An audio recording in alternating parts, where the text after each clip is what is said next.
I think this is everybody's story, really. And we are just trying to meet a need that's not being met for a particular segment of the population. We all want to look good, and we all want to feel good. And I think that when you look good, you generally feel good, and that translates into so many other positive things for people. It's more than just a need for something to fill a gap. When I got the call that I had breast cancer, it was 2 weeks before my daughter's high school graduation, and I decided, other than telling my partner, to keep the information to myself because I didn't want to ruin the celebration. While she started college, I was starting chemotherapy. When somebody goes through chemotherapy, one of the biggest things that happens is results in the loss of the hair.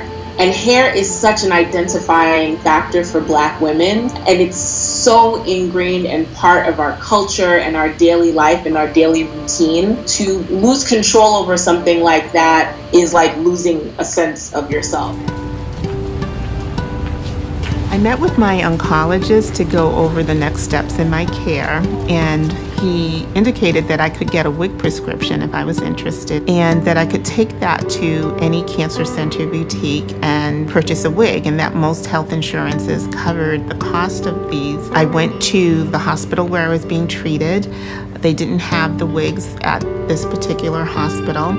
I was told that if I wanted a wig, an Afro-kinky wig, I could buy a straight-haired wig and then take it to a local medical salon, and they could put chemicals in it to kink up the wig. And at the time, I felt, well, maybe it's just this hospital. They're behind the times. I'm going to go to some other hospitals. The wig line that they had didn't have any Afro-kinky wigs. In a beauty supply store, you can try on wigs, but you have to try them on in the middle of the store floor. If you can imagine losing your hair or having lost your hair and being told that the only place you can try on a wig is in the middle of the store floor, it really does affect your sense of dignity, your sense of self. You just don't feel like people get it, In a cancer center boutique, there are private rooms, there's a licensed cosmetologist. You are left with your dignity. You're already going through something really traumatic, and you want to look as much like yourself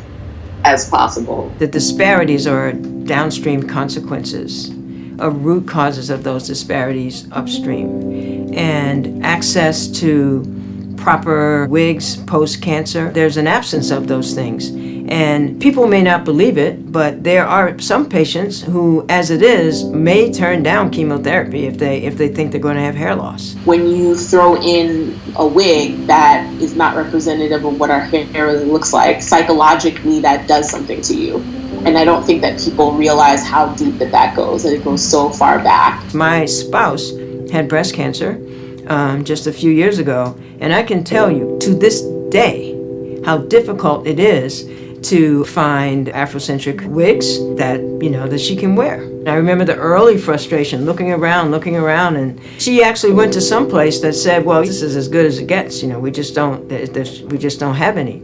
And it's one thing about saying we don't have any, but another thing about saying, let's look into how we can improve that. I'm happy to report that I'm in remission. The experience, I learned so much from it, and it's from that experience, my interest in turning lemons into lemonade, as I like to say, that really made this business launch that we're doing blossom. I was just determined, after not being able to find these wigs in any of the cancer center boutiques, I just felt like, well, somebody needs to be the one to do this, because in terms of Black women, 1 in every 3 will be diagnosed with cancer in their lifetime, according to the American Cancer Society. The work that Coils to Locs is doing is relatable to anyone. It's a passion, it's a mission.